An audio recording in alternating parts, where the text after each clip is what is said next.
There we go. Well, welcome to St. John Adult Ed. Today we are talking with Dr. Jennifer Erickson. Jen, I think you prefer. Is that right? Or Jennifer? Yep, Jen? that Oh, works. okay. Or Yes, Dr. please. Erickson. Jen is great. Okay. She is a friend of Erin Frosley's. And so Erin had, when we started talking about doing this year of learning around social inequality and racial injustice, Erin had suggested Jen as a resource also because of this book, which Jen wrote. And I can't remember who first introduced it to me, if Woody had found it somehow or exactly how we got connected with it. But anyways, this is a wonderful book I've been reading. It's very accessible. It has a lot of facts in it, and I love the way that you approach Fargo and describe it for an outsider. So if you're looking for an interesting perspective or two, this is really helpful. And Jen, I think, is going to be going through some of this today. So with that, we've got a couple more people who have popped on, which is great. If you are 212-7085, if you let me know your name, I can change it for you. All right, we'll just go with it. So with that, Jen, I'll turn it over to you. Here, I gotta make sure you can share screen. Do you need to share screen? I would love to. Yeah, I think it helps for people to see Yep. something besides me to look at when I'm talking. Yeah. All right, there we go.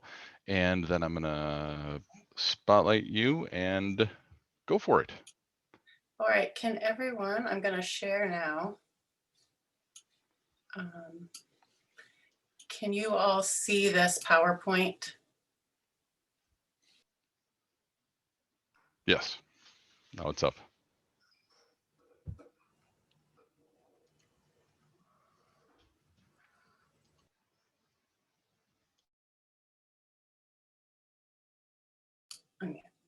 Okay. So you can hear me and see me now, yeah? Okay, great. Well, first of all, I want to thank Pastor Eric and Erin for inviting me. This is an honor and a privilege to speak to you all.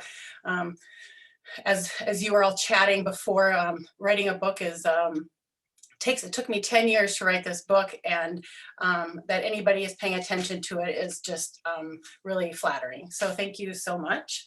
I wrote this book with two aims in mind.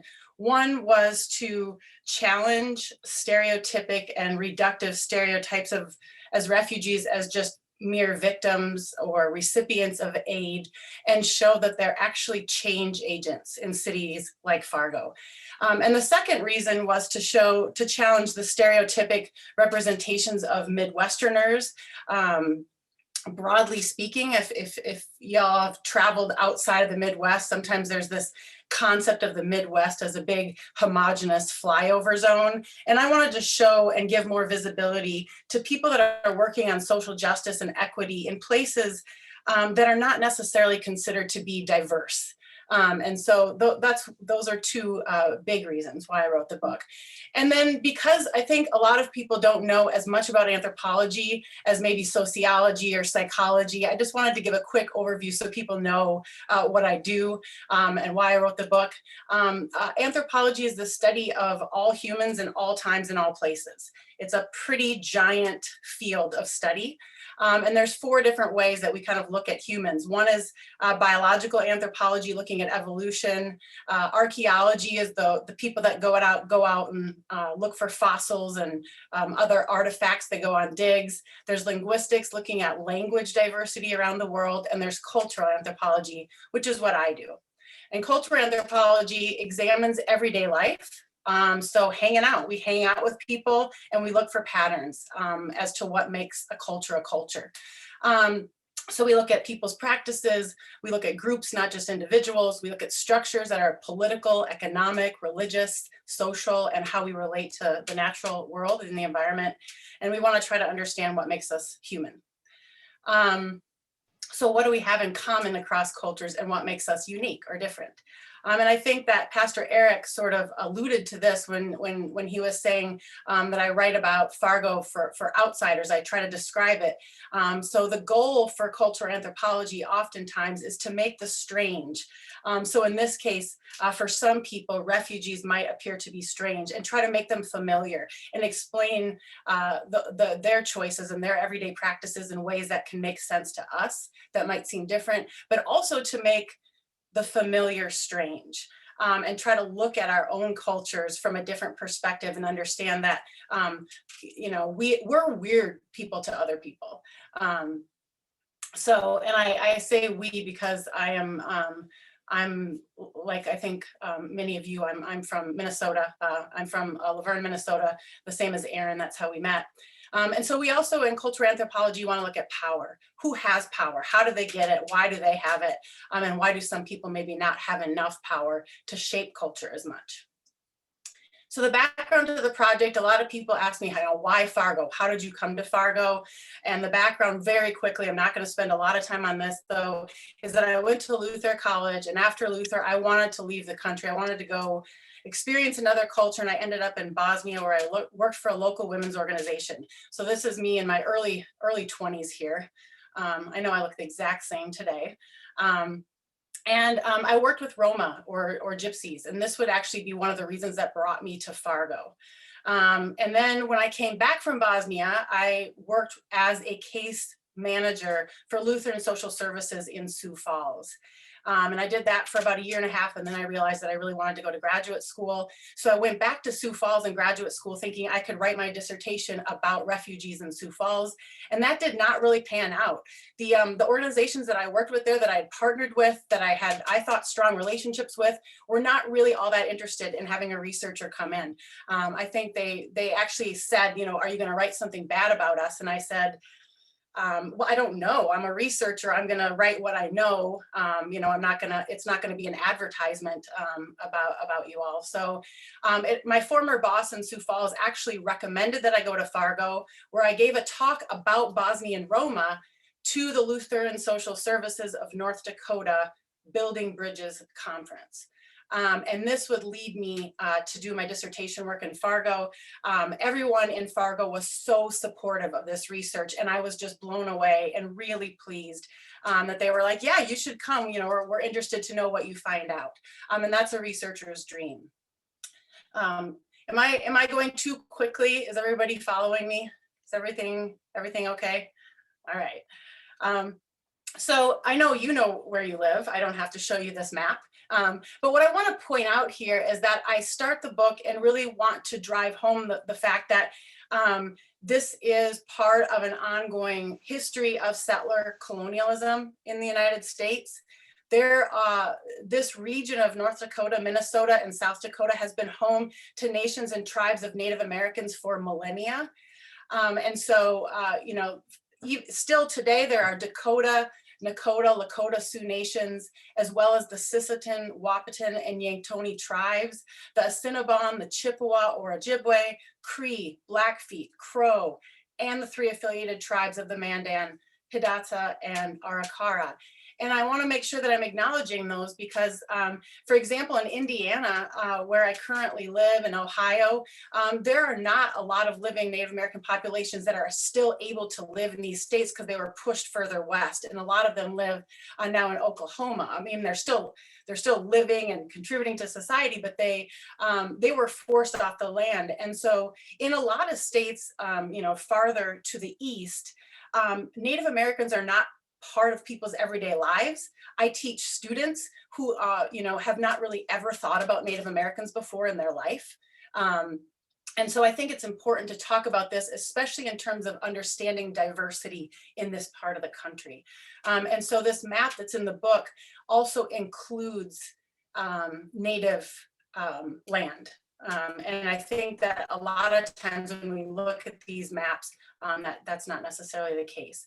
So Fargo's dominant culture today, of course, is this part of this settler colonialism, a lot of Scandinavian, Czech immigrants that came here in the late 1800s. That is also my family history. I am what we might say 100% Norwegian. All of my ancestors came from Norway, and they lived in primarily Iowa, Minnesota, and South Dakota. And so, of course, a very strong Christian background, including Lutheran and Catholic, and you know, a lot of different Christian denominations.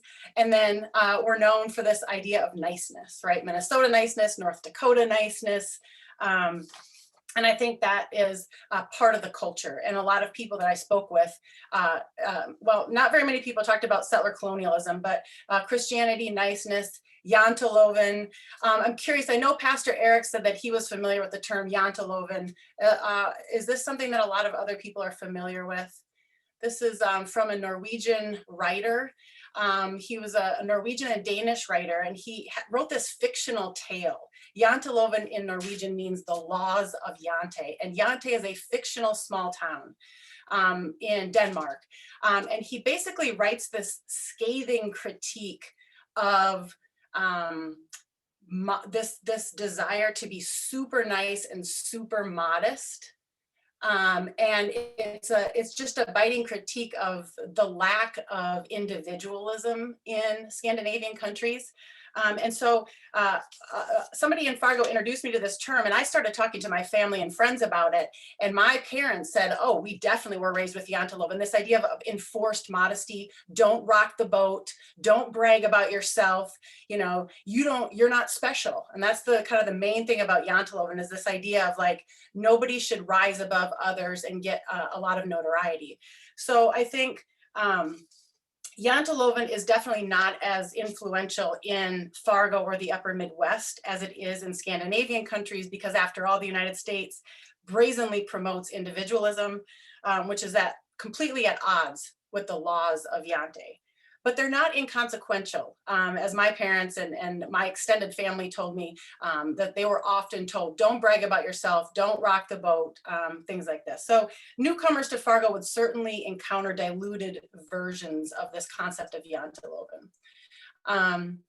And so this is, again, I love these billboards that were in North Dakota that were like, smile, be nice, be kind. So I snapped, not a great picture, but these sort of things that I don't think I would be seeing in where I live now, for example. And so I think that's a great demonstration of this concept of niceness. The work ethic was another thing that a lot of people talked to me about, that explicitly people said, we work harder than people in other parts of the country. And so all of these things kind of went together. They weren't separate. They were all part of this identity of people in Fargo, which also related to the low employment rate. So as you all probably know, the employment rate in North Dakota is one of the lowest in the country. I mean, North Dakota barely felt the Great Recession in 2008 when I was living in Fargo. And so this low employment rate sort of bolsters these other ideas of, well, we have a low employment rate because we work harder, because we're tougher. We have this hard climate, but we're tough people, we're nice people, we work hard. And of course, we are mostly white. And so the dominant population, all of these things go together, and kind of the idea is that they sort of support one another. So you can see in 2000, even until 2019, the population of whites is going down. It's still dominant, but in 1990, Fargo was like 98% white. And today it's more like 85% white. So I'm going to talk about that a little bit today, and how people there are grappling with these changing demographics. I think I probably need to move a little bit faster here, but in the book, I talk about two different waves of refugees. So one is the first wave that came at the end of the 1990s, and the second wave came in the 2010s. And I talk about the differences, and this is where Erin comes back in again, because I think she was working at the Fargo newspaper, the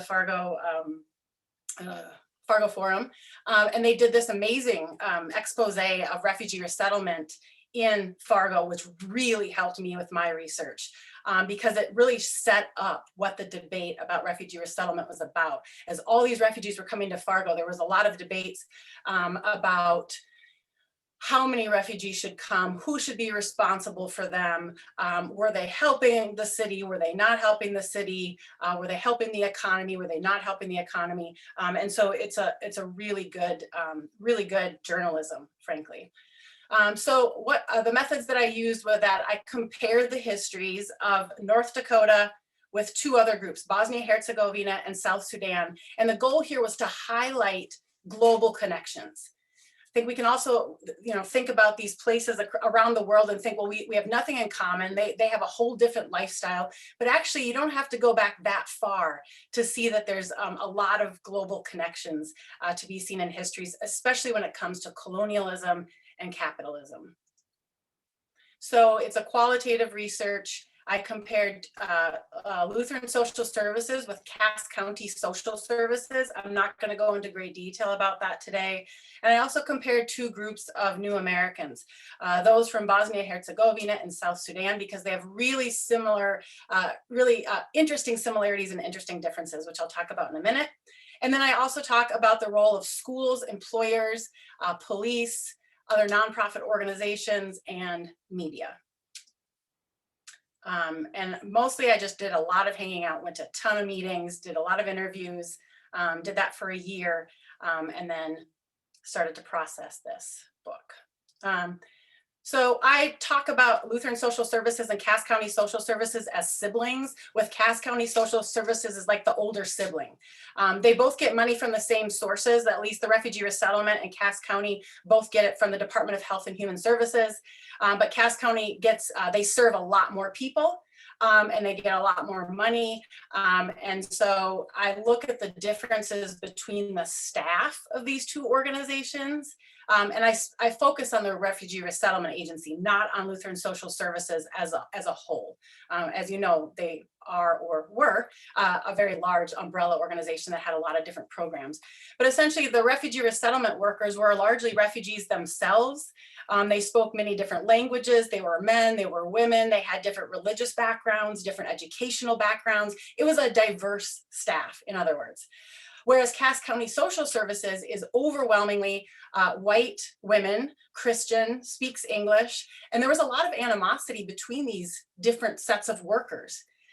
Where the refugee resettlement workers were always critiquing Cass County for being cold, for not caring about their refugee clients, for not giving them enough support, for not walking them through applications and so on.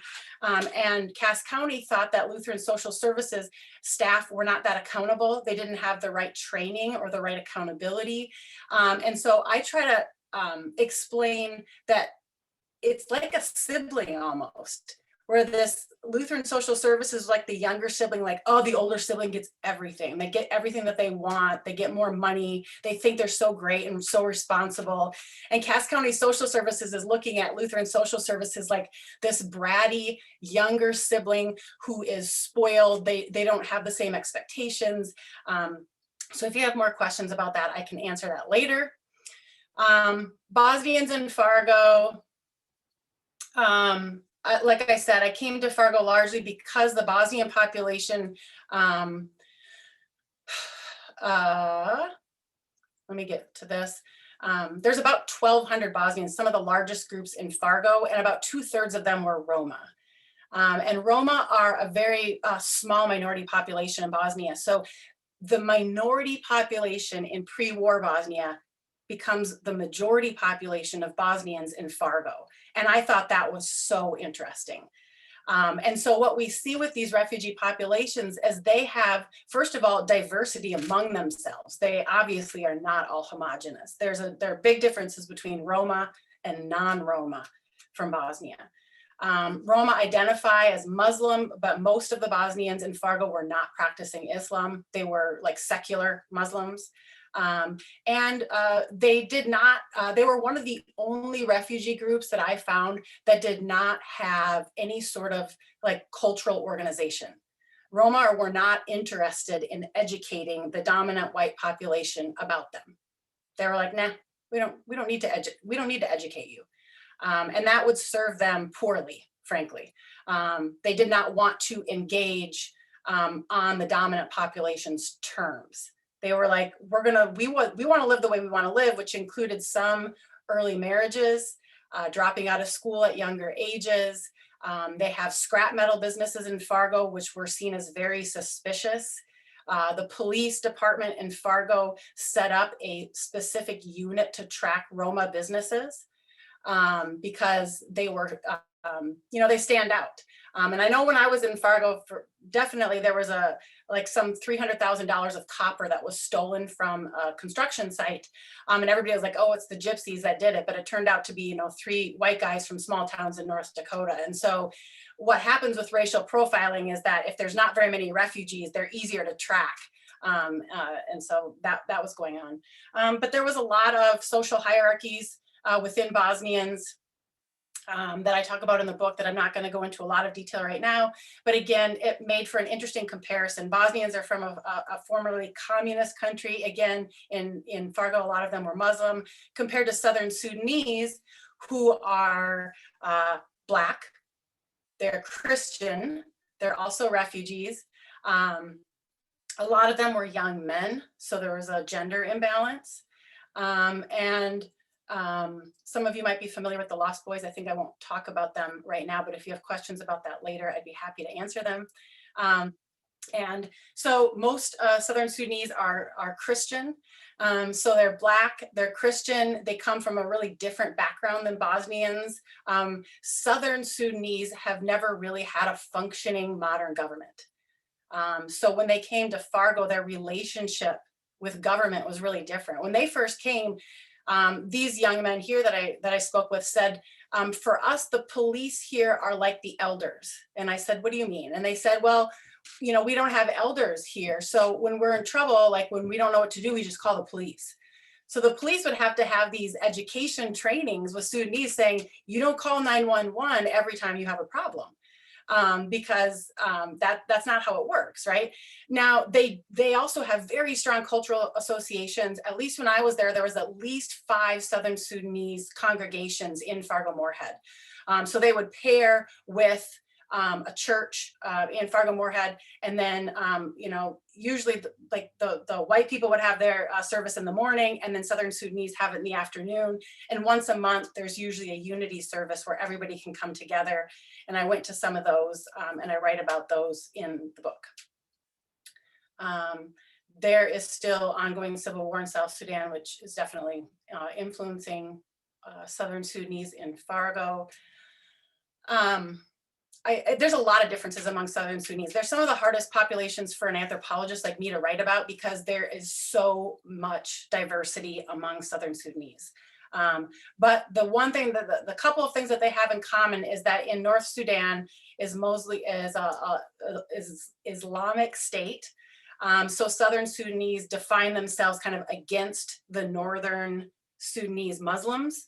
A lot of them identify as Christian for multiple reasons, including that reason, in addition to the very large influence that Christian missionaries have played in South Sudan throughout the wars. They have been there to educate and a lot of other things. So there's a long history of that in South Sudan. And if people have more questions about that, I'd be happy to talk about it. So I want to get to some of the key kind of findings after working with all these different groups. So I'm working in the organizations, I'm working with refugee groups, I'm going to people's homes, I'm going to meetings, I'm going to cultural celebrations. I'm just trying to put myself everywhere to try to understand more about the ways in which refugee resettlement shapes this city. So racing in the context of Fargo means analyzing a history of race and settler colonialism alongside contemporary approaches to diversity. For example, how refugee resettlement disrupted the ways that people thought about themselves, the way that they recognized or misrecognized race in terms of physical attributes, white versus non-white, language like English or not English, religion, Christian or not Christian, nation, us versus them, and sociality. Are they nice or not nice? And all of these things contributed to the ways in which I think refugees asked people in Fargo to think about themselves differently.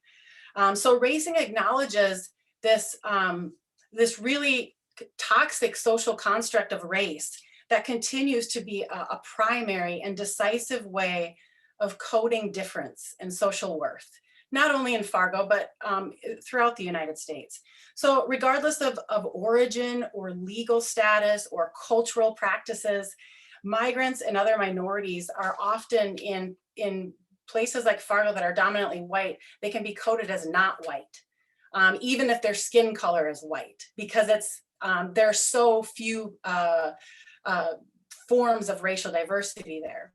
So again, in 1990, Fargo was 98% white only. Today, whites make up 85% of the population.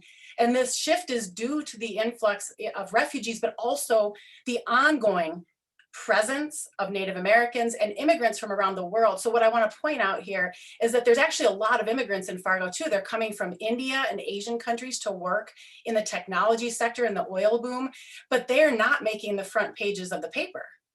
So we don't hear, people are not saying, oh, we have to get the Indians and the Asians out of here because they're disrupting our technology. And yet I noticed a lot of negative media against refugees because it's tied to also social class, and this idea of, who is considered worthy and who is not considered worthy. And don't worry, I'm also gonna talk about a lot of positive things. It's coming. So essentially refugees in Fargo equaled race, but race equaled not white. And I found that out pretty quickly because I knew I was gonna be studying race and racism, and I think because everybody knew that I was working with refugees, so many times I would be talking to somebody about refugees and immediately the conversation would switch to race. And like a number of times people would say, well, since we're talking about race, and I would always say, well, are we talking about race? I don't know that we're talking about race. And they would continue to talk about race. And so this is not actually the case all over the country.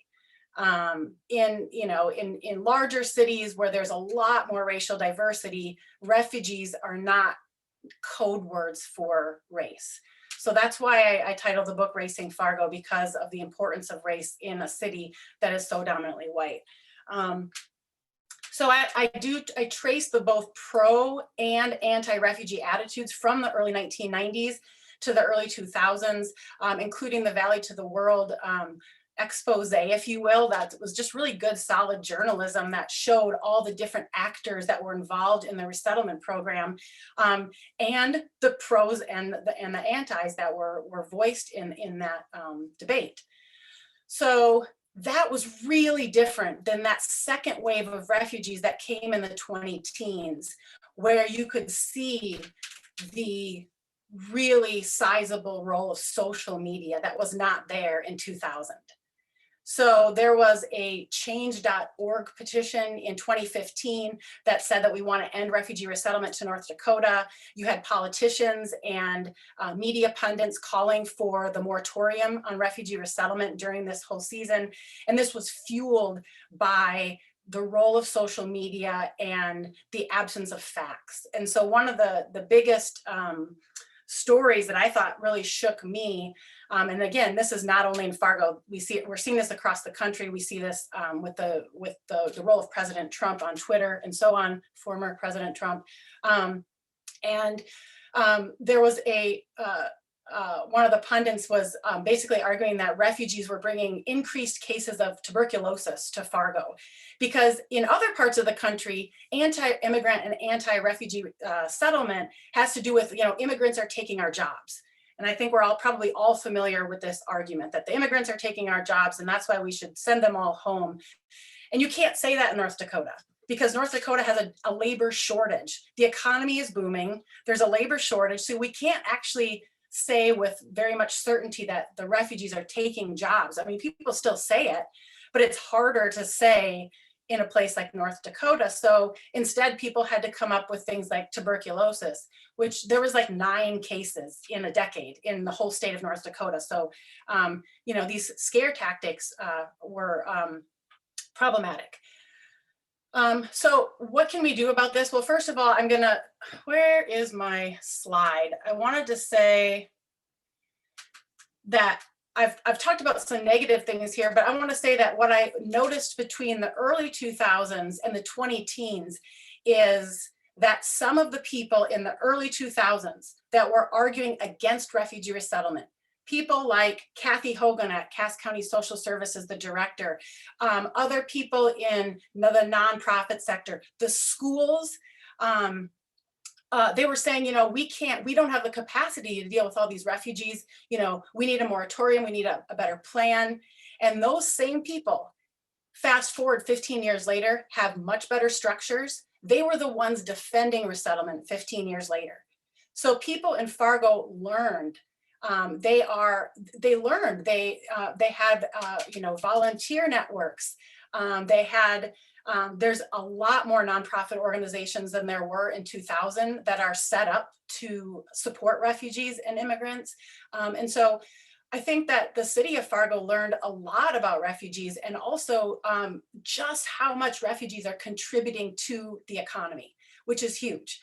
And if you want to know more about that, go to newamericaneconomy.org, and there are a really amazing numbers of research that show the huge amount of revenue that refugees and immigrants bring compared to what they take, which is not what the framing has been. So I want to say that a lot of positive things are happening in Fargo with refugees. So what I learned is that whites in Fargo, some of them, the anti-refugee people, saw these changing demographics. And some of them, but not all, developed this fear and sort of crisis of identity, because you see refugees in a place where you didn't usually see them. Like, I talked to police officers in both Sioux Falls and Fargo that said, 20 years ago, if you stopped somebody for speeding, you didn't even have to think about whether they spoke English. Of course they spoke English. And now you stop somebody and they don't speak English, and I have to get an interpreter, and a stop that used to take 20 minutes now takes me an hour. Teachers that hadn't been accustomed to having English language learning students in their classrooms had to work extra hard to figure out, how do we incorporate these kids into our classrooms? Social workers who had not been trained to work with refugees are now asked to bring in interpreters and basically have to explain what our social network, what our social safety net looks like.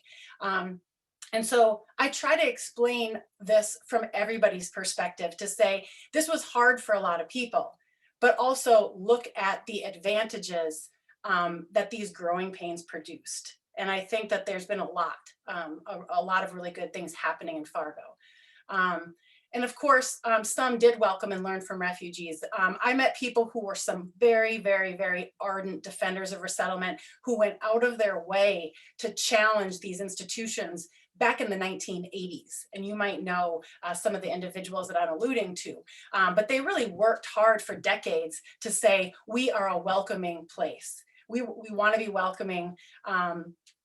And we're going to fight against the racism and xenophobia. And I want to highlight those people in the book as well.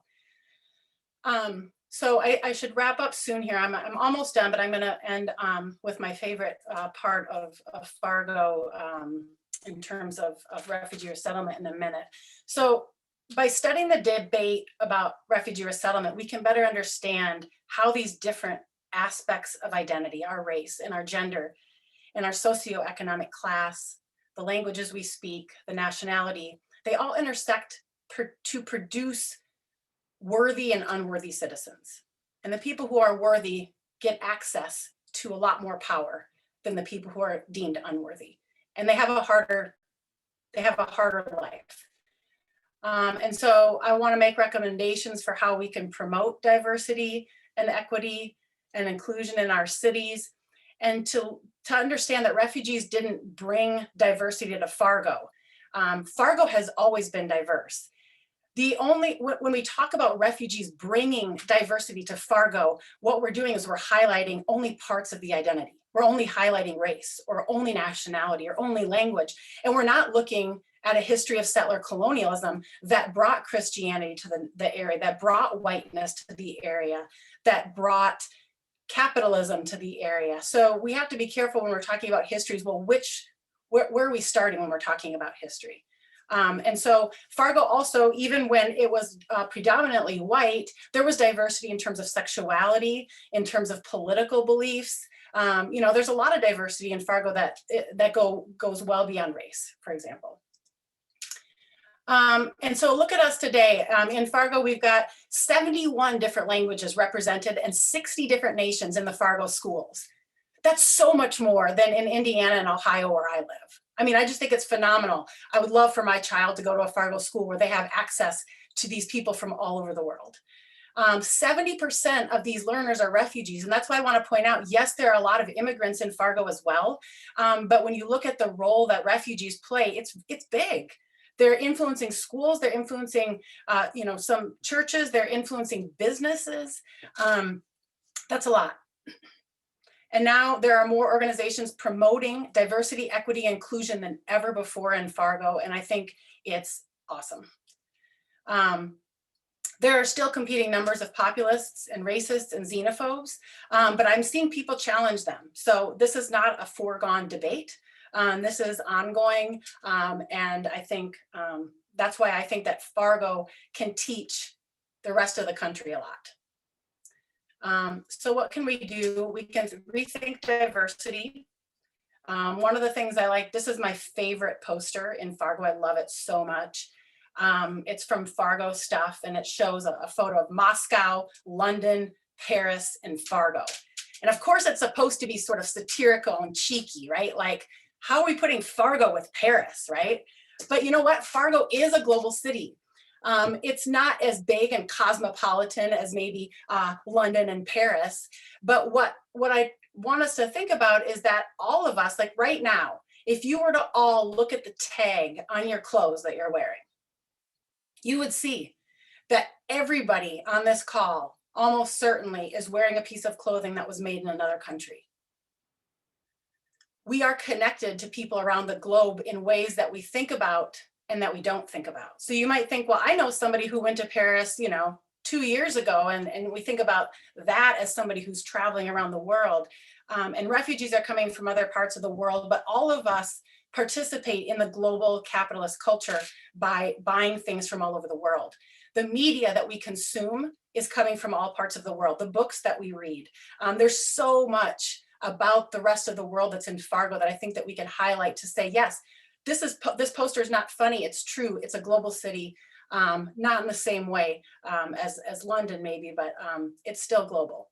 So refugees bring new forms of diversity, but Fargo has always been diverse.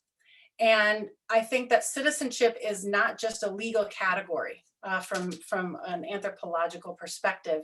It is about belonging. How can we help people who come to Fargo feel like they belong, even if they're not part of all of those identity categories that I shared about Fargo in the beginning? And I want to conclude, of course, hopefully Rachel hopefully saw this coming. I love this place so much. And I just want to read my concluding thoughts here because I think it'll help me be more succinct. This is so how cities deal with crisis reflects the culture, the history, and the people in those cities. Fargo faces danger and opportunities related to geography, like the vulnerability of the Great Plains to extreme weather, which you all know very well, including flooding, outmigration, and international migration into the city. You combine this with the history of settler colonialism, white supremacy, and capitalism. I demonstrated in my book that people in Fargo have reacted to these challenges in ways that are at once unique to Fargo and indicative of larger urban patterns. As in other cities, economic development and governance strategies in Fargo stress individualism, technology, business, and capital growth. Scholars and activists have shown that this path, this familiar path, is fraught with economic inequality, racism, neocolonialism, environmental degradation, and other mechanisms that diminish one's chances for a share of the common good.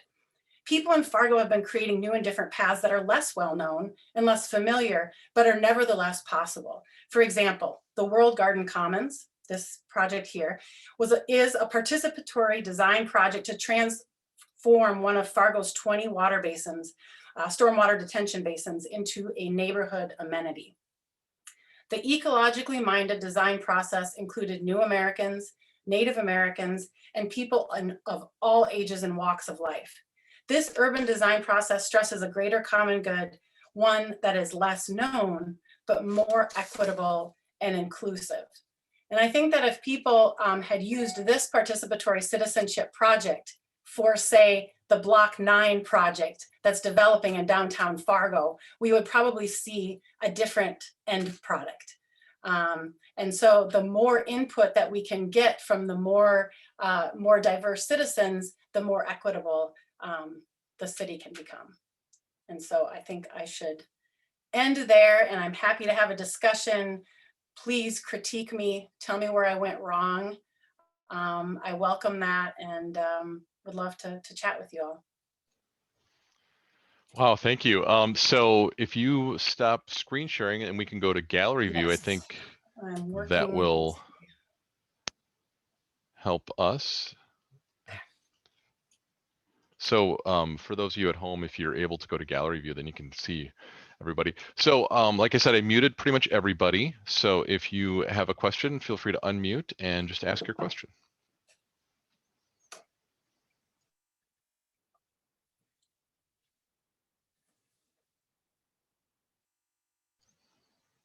Where is that commons, by the way, that you had up? Where is it going to be done? I'm sorry? The Fargo Community Commons? Oh, well, and Rachel knows all about this because she has been a project manager on this project. And so I was working with her at the end of this book here, and she was super, super helpful. I feel like Rachel should talk about it, but I don't want to put you on the spot. That's not fair. It's over by the YMCA. That's where, okay, it's over. And yeah, if you visit it, so it has like paths. So it has to be a working water basin, of course. And so when it floods, then you know, it has to be useful. But when it's not flooding, what they did was they brought people together. They went to all the elementary schools. They went to churches and mosques. They went to these apartment buildings that are here. They opened the project with Native Americans. It was designed by an ecological artist, Jackie Bruckner, out of New York. And she worked with Nicole Crutchfield, an urban planner in Fargo. And it happened over like almost a decade. I mean, it was a really, they call it slow design for a reason, because the way that way they were setting it up, it's not like, okay, let's get in there, let's get a plan, let's get this up and running and try to make money as soon as possible. It was, let's get the input from literally as many community members as we can possibly find. And so we're talking all ages. They went to schools where they asked kids what they'd like to see with this space. People said they wanted color, so they planted all native species, I believe. All native species are planted. So this is not just about human cultural diversity, but it's about species and cultural diversity and ecological diversity. So I really think that's why this is a model project. And so I went and hung out there for like a week as I was wrapping up this book, and I was like, oh, I need a conclusion for the book.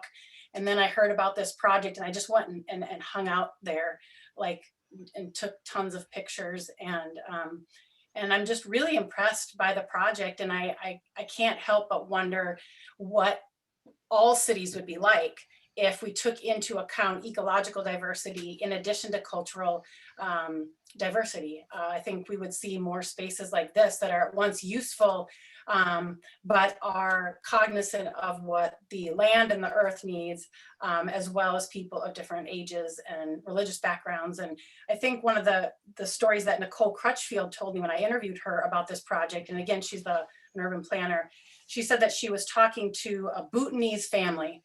And if you go to the YMCA, there's like a playground over there, like an outside playground. And she was asking them, you know, what they were looking for in a park. And she was like, well, what about that park right there, the YMCA park? Like, do you like that park? And they said, oh, we can use that. And she said, well, yeah, I mean, it's a public park. Of course you can use it. And they were like, well, we didn't know that you could use it. And so I think that speaks, and Nicole explained it well, and the ways in which quote unquote public spaces are coded, for example, in terms of whiteness, that are, they speak to people in subconscious ways of who's welcome in this space and who's not. And so I think that when they designed this World Garden Commons and started opening it up, inviting musicians from different cultures that performed, that would say, you know, let's send the message that everybody is welcome here through music and through setting up a space that's not just coded for certain groups of people. So yeah, it's a great, I wish I had, yeah, I don't know. I wish I had learned about it a little bit sooner, but I loved it. It came just in time. Before, one quick thing, could you define a refugee for us? I think we kind of assume, I think we have different assumptions about that. I think sometimes we hear refugee and we don't understand that that's different than, say, an immigrant.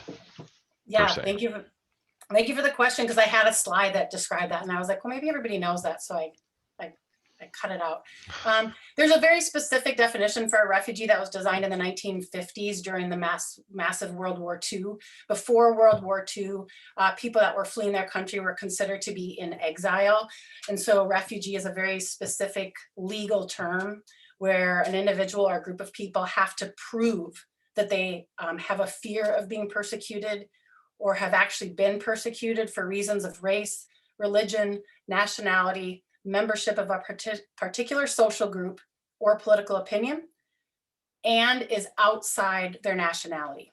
So in other words, you can only be a refugee if you have managed to cross an international border. So people within their countries are called internally displaced people. And you actually get access to so much more from the United Nations if you can cross that international border. And then you have to apply for asylum. So the people who come to Fargo as refugees have already been approved as refugees, and they have the legal right to work from the moment they arrive in the country. And they have access to a whole host of rights as refugees that undocumented migrants do not have. So, for example, refugees can access the social welfare system of the United States. Now, it is proven that they do not take more social welfare than they give back over time. Undocumented migrants, however, do not have access to social welfare. And that continues to be a myth, that people believe that undocumented migrants come and they get on welfare and they stay on welfare. They're actually not eligible. It's against the law to give undocumented migrants food stamps or anything else. So there are pretty sizable differences between refugees and immigrants. However, how a person gets categorized as a refugee is very, very political. So there are people that are surviving massive forms of violence. So for example, the drug cartels to the south of our border, that would be considered a refugee if they were living in a communist country, for example. They're not considered refugees by our government because of political reasons. So it's a pretty, choice is, it's not as big of a difference as we might think. But it's a big difference if you're categorized as a refugee versus an immigrant in terms of access to rights in this country. And there's also a clear path to citizenship. After 5 years, if you're a refugee, you're eligible for legal citizenship. And there's not that many countries in the world that do provide for that. I think Canada, the United States, Australia, New Zealand, but many, many countries that host, we in the United States host less than 1% of the world's refugees. The countries that have the world's most refugees are usually the neighboring countries where wars are happening and they don't have a path towards citizenship. So yeah, complicated. It looks like maybe we need to unmute for people to ask questions. Yeah, I found that setting. I guess it's on there for worship, because this is the worship Zoom that then just kind of transforms into the fellowship one. So if you want to unmute, you should be able to now. I guess I have a question. Oh, go ahead. I'll wait. You talked about racism in Fargo. one of the books that we have been studying in our church is called Caste, C-A-S-T-E. Just a simple analogy that Isabel Wilkerson, the author of the book, uses is that race is like skin covering the bones of our body. The bones are caste. And so we talk about race, but we haven't really dealt oftentimes with caste. Would you comment about that? Yeah, I haven't read Caste yet, but it's on my long list of books that I know that I need to read. I would say, if I'm understanding the analogy, it has to do with socioeconomic class. So caste in the United States would be a combination of race and class, if I'm understanding the question. And that, I think that speaks to why refugees have such a negative sort of media presence in Fargo compared to, say, the more well-to-do immigrants from Asian countries and Southeast Asia, because of sometimes people's socioeconomic class. It doesn't prevent the racism against them, but it helps to mitigate it. Whereas if you've got a double whammy of being a lower socioeconomic class, plus you're categorized as not white, plus if you're a woman, it can also add that kind of triple threat. So I don't know if that answers your question, but I would say that we in this country definitely don't talk about economic inequality nearly as much as we should. I mean, the amount of economic inequality in this country is astounding, and it's only getting worse, and race is part of that, but it's not the whole, it's definitely not the whole reason, right? We have a lot of poor whites in this country too. Thank you. Oh, Jessica, you had a question? Yeah, I was just going to ask, in your research, if you found, do the refugees in Fargo-Moorhead in general tend to feel safe, or do they feel, any level of insecurity here as far as people not accepting? Yeah, I think that's a really good question. I did not come across very many people that spoke specifically to not being safe. I wonder if that's different though, because when I lived there in 2007, 2008, that was before the rise of much more loud sort of white supremacy, if you will, all over the country. And I would be surprised if people's fears didn't increase. I did speak with a police officer after the Muslim ban that Trump put into effect. And she told me that her job was exponentially harder because of his rhetoric. She was having to go and give demonstrations on behalf of the police department. And she was doing a really good job of this, by the way, of saying, you are welcome here. He is not speaking for everybody in Fargo. And so that's another example of what's changed in Fargo for the better, is that you have these people on the front lines that are saying, and the same with the tuberculosis debacle. I think people across all these people on the front lines, from social workers to police officers to teachers, were saying, that guy is not the rest of us. He's being stupid, and you're welcome here. But I do think that that's probably changed since 2015, but I can't say that I have a ton of data I didn't talk to a lot of refugees during that time, but I think it's a really good question. And to understand that, as you all know, words hurt. People are going to feel unsafe when people are speaking like that. And so I think hopefully that will, start to get better now.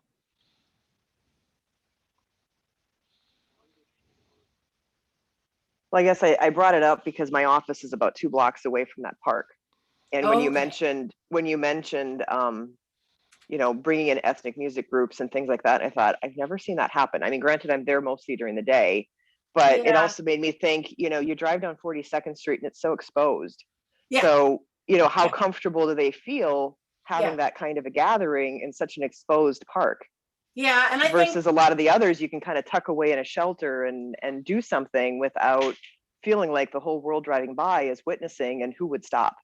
And what could that turn into? Really good point. I mean, I think a lot of the concerts were really kind of part of the opening to open up the, like, to say, hey, now this is open. And I don't know like how often people are gathering in there now, but there is, there are other spaces too. I know a lot of Southern Sudanese gather in churches. I mean, they do a lot of their gathering in churches and hotels. And I think every refugee group that I met, except for Bosnians, wanted to develop their own cultural center. I think that was not only because of safety, but also just to have a space where you could go and not be on and having to, you know, just there you could get together and be yourselves and not have that. And so I think obviously the World Garden Commons is not going to be accessible all times of the year. And so it's more like a model for what even buildings could look like. Like what kind of building would people want? What kind of community center could people develop? And what features would it have, including safety? Like if that would be a key feature of like, how could we design something like that? I think it'd be really fun. Other questions? We had a very active refugee committee here that was sort of curtailed because Lutheran World Service changed that kind of idea of a church sponsoring, and we had both good and bad experiences that refugees had. And when you mentioned 9/11, we kind of became their 9/11. When they had problems, they'd call us, and we'd get involved with their trying to wade through all the problems they had to deal with the government. And we also got exposed to problems like you mentioned, a meeting place. So we went through a real traumatic experience they had with a wedding where they had to shut down because the neighbors didn't like them and the police didn't really understand. So, but we felt kind of badly when we didn't have this opportunity anymore, because they really became our friends, being part of the church. Yeah, you point to a really... was Go ahead, please. That were the main groups that we worked with. And we're still friends. I mean, we still have contact with them, and we kind of know what they're doing. That's amazing. I think for any successful resettlement program, there has to be a cadre of volunteers that help. And that was one of the reasons why Fargo was chosen as a refugee resettlement site. Is one of the stipulations has to be that people are willing to sponsor refugees. But that changed all across the country, not just in Fargo in the 1980s, as refugee resettlement started to become more bureaucratic and they hired staff and not just volunteers. And then I think you're pointing to that I talk about it in the book, that there's pros and cons to the sponsor model, because there was very little accountability under that. There was no training, so people just kind of signed up. And for a lot of people that did that, it was an amazing experience for both refugees and the sponsors. But there were also plenty of times where there wasn't a good match, and refugees didn't really know where to go if their sponsors were not nice to them, for example. And so, again, and I think that's the case today. The refugees that I talked to, it wasn't just about safety, it was across the board, that people, the refugees that came to Fargo, that stayed in Fargo, that moved to Fargo from another place, love Fargo for some of the same reasons that we might all love it. They like that it's smaller, it's safe, there's good schools, there's jobs. And I met people that said, you know, Fargo is my home. I love it here. I love all the people that I've met. There's been the resettlement staff tell me that some of the most important friendships that formed are between refugees and their kind of native-born Native American friends. And then, of course, there were also refugees that had some complaints about Fargo, that it was cold in terms of the weather and the culture. Some of them felt that. But there was no, you know, it wasn't all positive or all negative. And I think with everyone, there's pros and cons to living in every place. Obviously, that's common sense, but. So thanks, Jen, for everything. I got to read your book, but I invited Paul Jensen into this because he's served on the Human Relations Committee, but he's also born in Denmark and grew up with Untitled, but he's worked all over the world, South Africa and Saudi. But Paul, maybe you can, maybe make a few comments about what you've heard and what you want to say. Yeah, well, thank you very much for inviting me today, and thank you, Jen, for the excellent presentation you have given. Yeah, I'm breaking the Jantelov that I grew up with here, so I'm going to talk about myself. In Denmark, they wouldn't care one iota about it, but because you're not allowed to stand out in any form or shape. But anyway, so I worked as a corporate gypsy, so I'm a little bit of a Roma too. Out of Switzerland, and have lived in 8 countries now, and visited 54. And it's all in the industry of electric power. So I didn't get to become in touch with, should we say, the common worker in these different countries so much. It was more on an executive level. But from time to time, I mean, I got experience with what problems people are facing. And it started out in South Africa, where Islam at the time, where I lived there during the apartheid years, it was defined as a political system, a political threat to the democracy. And in many places, it is still considered that. And you will find that the strong, high volume of movement of Muslims from the Middle East towards Europe has caused a lot of issues in the receiving countries. Because of their cultural diversity and the ability of not being able to integrate as quickly as we would like them to do. I think, we live in a very protected little place here. I've lived here 14 years now, working with renewable energy. But we at least have a better chance of controlling the rate by which the influx of new citizens come to our country and our region, our part of the country. And I think the work that we need to do in order to integrate them and become part of have the feeling of belonging, that feeling takes an awful long time to develop. I mean, I know it from myself. When I moved around the world and lived in different countries, you definitely do not feel part of it.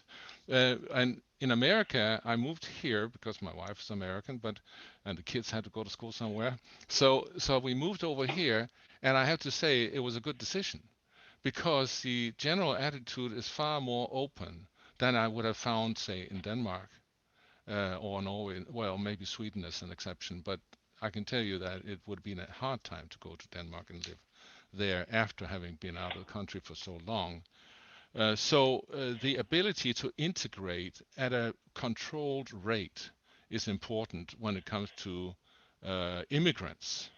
Refugees is a completely different story, because I mean they're being pushed away from where they used to make a living and can't make a living anymore. And I recall between Tanzania and Kenya, there's like a mile, not quite a mile, a kilometer wide piece of land that stretches all the way to the coast, where all those people who have been pushed out of either Tanzania or Kenya are just sitting there, and they don't have a status. They're not really refugee. They are completely left behind and need help. And if we can help them get into the immigration systems, so much the better. But I think that that Fargo has actually worked pretty well. I'm not unhappy about the development. I've seen much worse situations in other parts of the world. But the cultural integration is important, but they need to be able to keep their own culture to some degree, but they also have to accept the new one that they're in, and that's a very hard and difficult thing. The Bosnians have certainly integrated well, I think, but and I hope the Somalis and the other refugees from the Middle East will also be able to do it in the future, but it definitely needs our help. So I can talk a lot more, but I just want to leave it at that. I think your presentation was really, really good. Thank you. Thank you so much. I just want to pop on to say that this Jen's book is available at Fargo Public Library. So if people want to read it, you can, it might be checked out. I know we have at least one copy, maybe there's more, but if it's not available, put it on hold and your turn will come. We also have a couple folks who have donated money to help us with our year of learning. And so if folks are really interested, we could buy a couple copies for the church and just kind of let them float around. So just shoot me an email and let me know. That's so cool. Thank you. I love, support libraries, and I love it. I have a question. Let's see. Can you hear me? I can hear you, Karen. Yes. Yep. How did the Fargo school system step up so quickly with that many languages? I was once a teacher, and it's just many years ago, I had Native Americans who were in the general population. And even after all the, those years, you could tell they were Native American and everybody knew they were. But there were many problems, and it takes a lot of years. So how did this happen? That we have the same thing at Pelican Rapids, 17 different languages. And I wonder, we have a cottage down there, and I wonder how they make it there.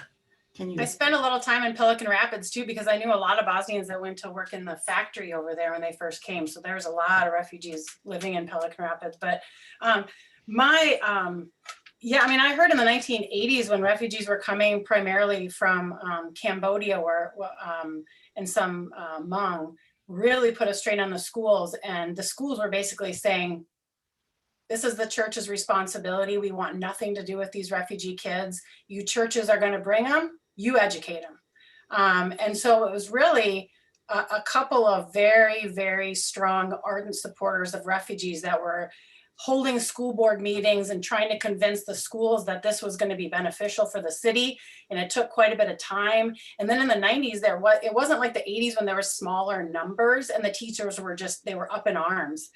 But I think that in the 90s, there was more education, there was more English language learning programs started gaining, I think, in prominence in the 90s. And then you had some teachers that I talked to the head of the English language learning in Fargo, and it was really a joy to talk to her. She talked about how the way that she was trained as a teacher did not give her the tools that she needed to deal with diversity in her classroom. And she said that she was, she would talk about how she was taught that as a teacher, she had to maintain this certain kind of order in her classroom. And you negative kind of like, I don't know what language she uses, like, punish the kids who talk too much or whatever. And she said she was having a meeting with Somali families and everybody was shouting at once and she couldn't follow anything. And she's like, oh, wait a minute.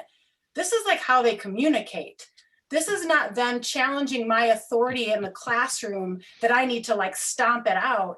I need to understand that there are different ways of communicating, different ways of thinking. And I think that when that switched in her and that she didn't feel like her authority in the classroom was being challenged, she was able to help develop programs for all the teachers to say, we need to understand that people have different ways of being and thinking and communicating, and that will help us to be better teachers. And I think that when that switched for her and some of the other teachers, then they could build this really strong program that we see now. And Sioux Falls was similar. In Sioux Falls, they developed a whole like separate English language learning school that was just amazing. And now they don't need it anymore because they figured out that they have this training program, and I think they might have it in Fargo too. I know they have it in Sioux Falls, where instead of just sending all the non-English speaking kids to the ELL teachers, they've better trained all teachers to not deal with, that's a poor use of term, but to how to support ELL students, so that it's not like this, like, let's separate them out and only send them with a few teachers. And I think that that's helped a lot too. So I agree, though. I think in a short period of time, it's remarkable what the schools have done. If I can add something, I'm currently on our elementary school's PTA board, and our principal has communicated that our school has 17 different languages represented at the school. And gratefully, because of technology, they have an app that they use. Anytime they send communication home to families, they have 8 different languages that they translate it into. Awesome. Which doesn't hit all 17, but they're the 8 most common. No, And that's it's awesome. amazing to hear from the principal the amount of work that the school goes through to try to figure out how to communicate and be open to helping all these kids. And the faster that they can get them on at least a level playing field of communication, the less behavior issues that they have to work with. Oh yeah, that's a great example. I mean, and I think with technology, like when it was new in the 1980s, it was like, oh, we don't want to deal with this. But now, they're more accustomed to it, and technology and just the support of community members. I just think that's so cool. That's really cool. So we're at 11:40. If Jen's happy to hang on to take more questions, but if I just wanted to thank you before we start kind of losing people. I'm hoping we can bring Jen back for more conversations around these topics. There's some things like settler colonialism and things like that, which we kind of I think would deserve some more time and effort on our parts of understanding. Any kind of last questions for Jen before we kind of wrap things up? Yeah, I had one. Jen, was there anything that surprised you in your research, or something that you didn't expect to find that came up? Yeah, that's a good question. I have to give that some thought. Let me think about this. I think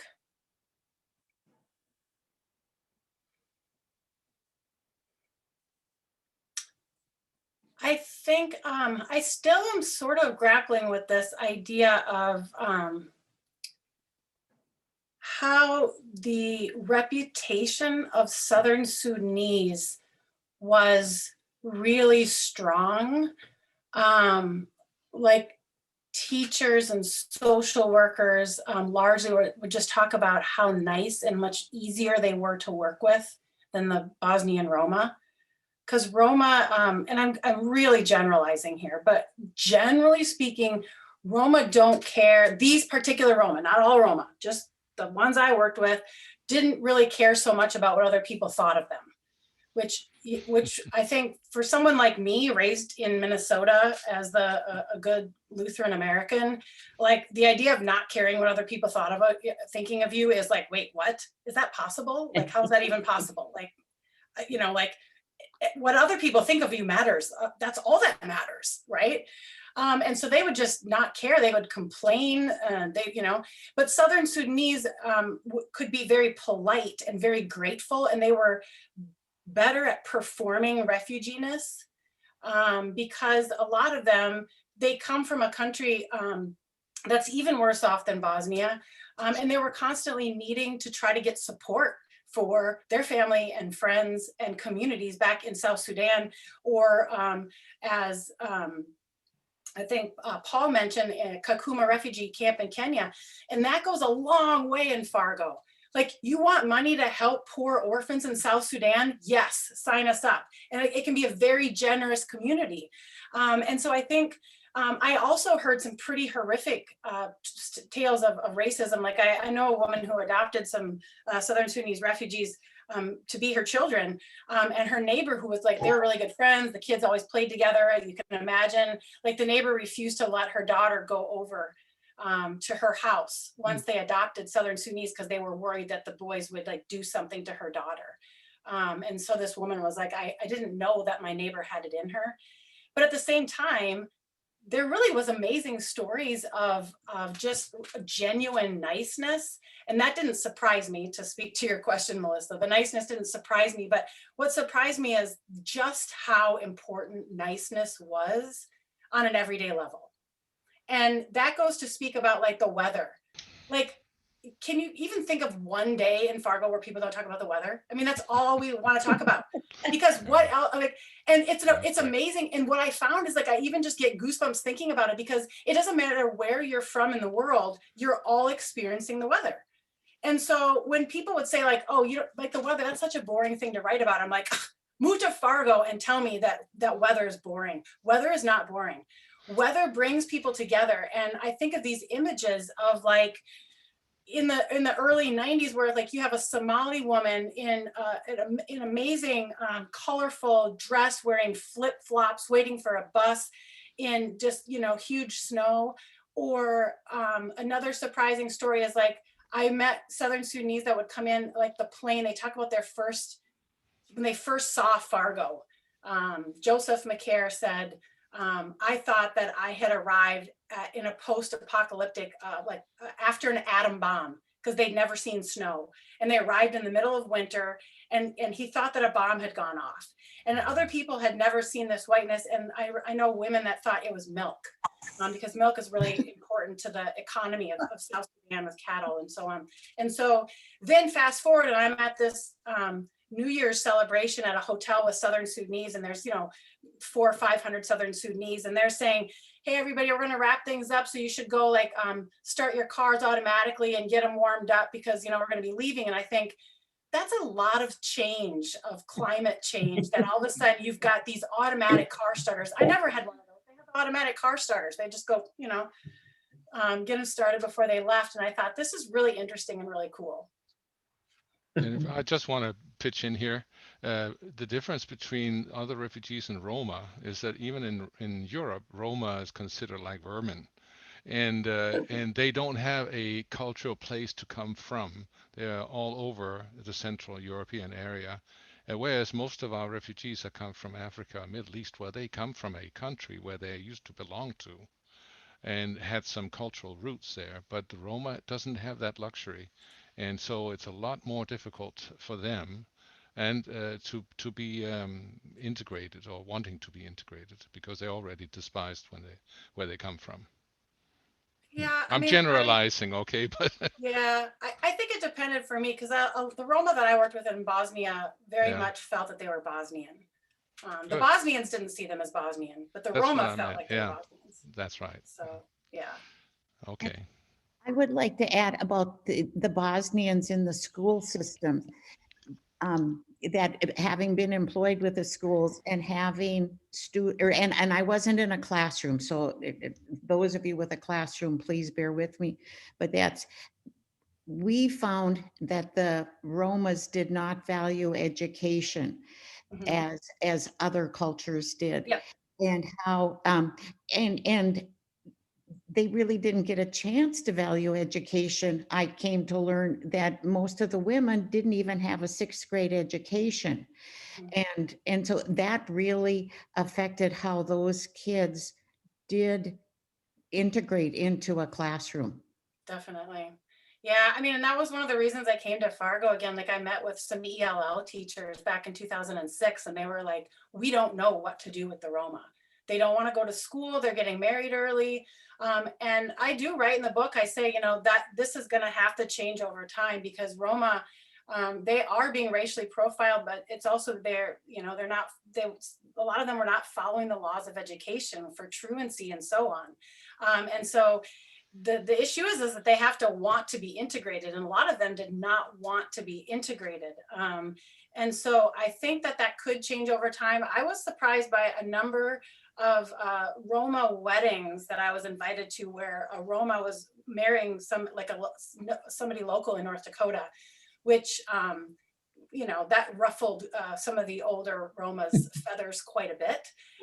But that, I do think I hope that it will change over time, and that part of it is going to have to start coming from within the Roma community, because if outsiders come in and say, you need to go to school and you can't do this and you can't do that, it's going to make them want to cling even more to some of the traditional practices they have. And so I do think that as young people spend more time here, it's possible that they will start calling, and I know that they're doing that in other communities. I don't know about in Fargo, but in New York, for example, young Roma people are saying, we need to get more education. We need to, but it's going to take time. I think that as, you know, as some people said, it's definitely going to take some time, but I hope that will change, because I do think the education is an important piece. You made a comment about worthy versus unworthy, and it reminded me of, there's this German sociologist, Max Weber, who wrote this book, The Protestant Ethic and the Spirit of Capitalism, like a long time ago, 100 years ago. But the idea here is that in America, your ability to belong or to become part of a community is based on this, your ability to work hard and belong to a church, right? So when back in the day when Weber was looking at this stuff, people would move to town, they'd join a church and work hard, and that would get them acceptance, and then they could start their business, right? And the Roma aren't kind of playing by those rules, quote unquote. And I would bet that's a big part of it. I also think that one of the qualities of North Dakotan and Upper Midwestern culture in general is that there's kind of a lack of self-esteem almost. And so we value appreciation here more than in other places. And so if people are unappreciative, that's also going to be problematic, is my guess. Absolutely. Yeah, definitely. And I joke about it a little bit, but I mean, I think, I think Roma will definitely complain. I mean, I sat and listened to some lectures of a Roma family. They'd be like, oh, the educational system in Yugoslavia was so much better than here. I mean, your people, they don't know anything. They don't know anything about geography. Everything was better here. Whereas, Southern Sudanese would be much more appreciative, and they had more of that Protestant ethic spirit that you're referring to. Well, and they were Christian. Yes, that plays which also played a bit of a role, I'm sure. Yeah, no, and I enjoyed going to the church services, the Unity church services. There was a lot of things to unpack that you all might find really interesting. Some really good things, like I went to I think it was at the Catholic church, there was like a African appreciation night. Most of the Africans were Southern Sudanese. There was people sampling one another's food and dancing. But then I went to another church service in Moorhead where there was like almost no white people. It was like all Southern Sudanese and me. And then there was just one older couple, and he wouldn't talk to anybody, and he kept yelling, "Speak English, we're in America." And I was like, on the one hand, it's great that you're here. On the other hand,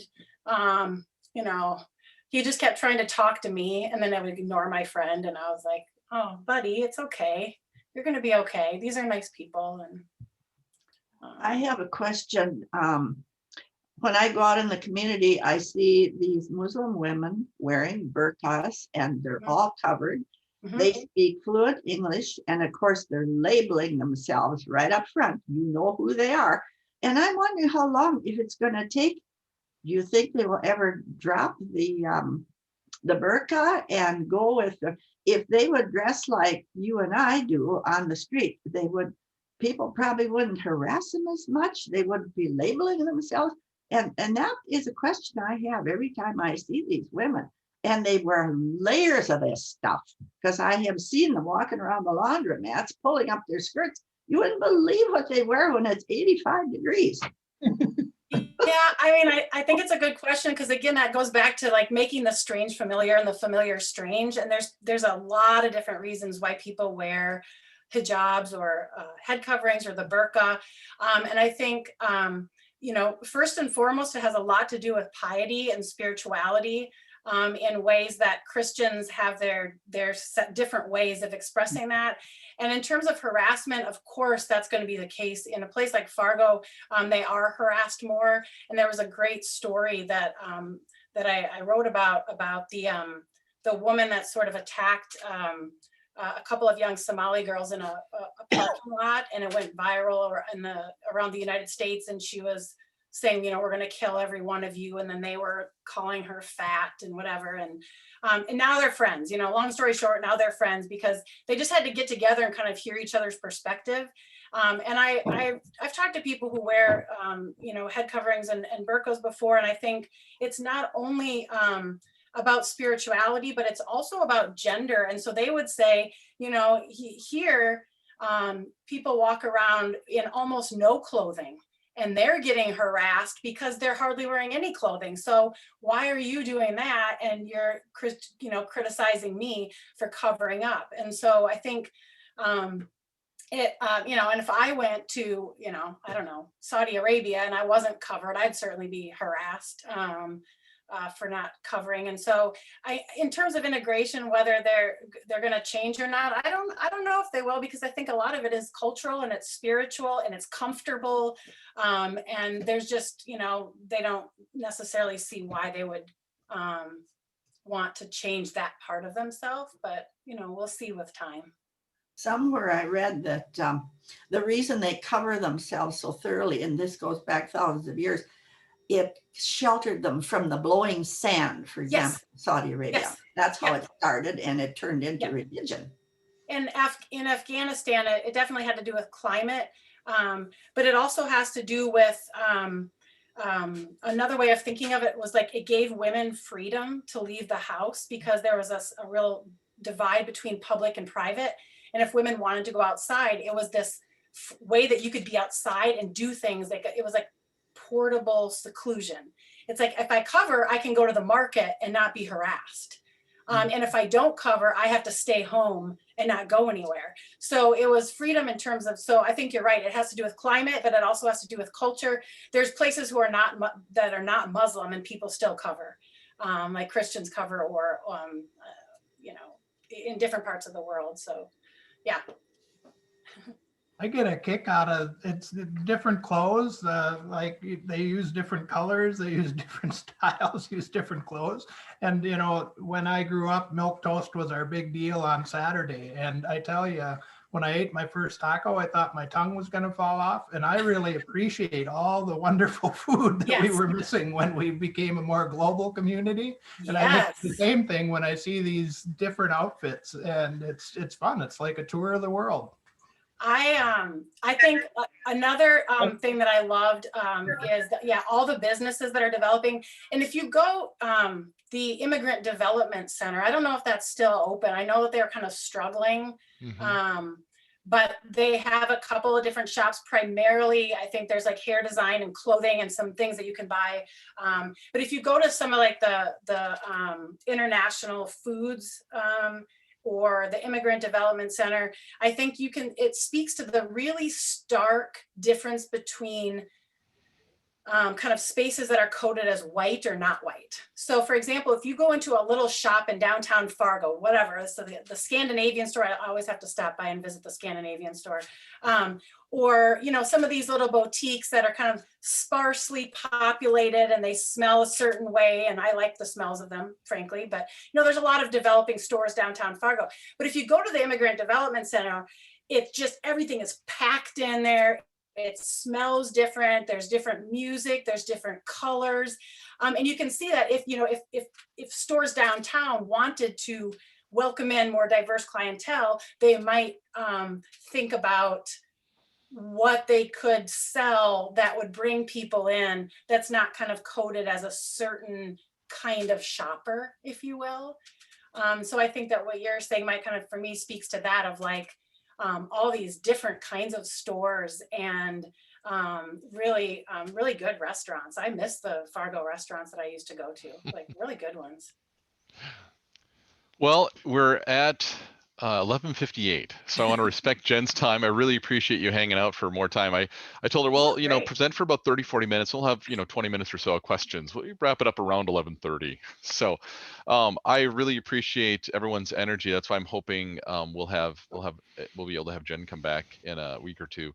In the meantime, if you have questions that occur to you, you can shoot them to Erin at office at St. John Fargo, and she'll kind of collect them and forward them on to Jen.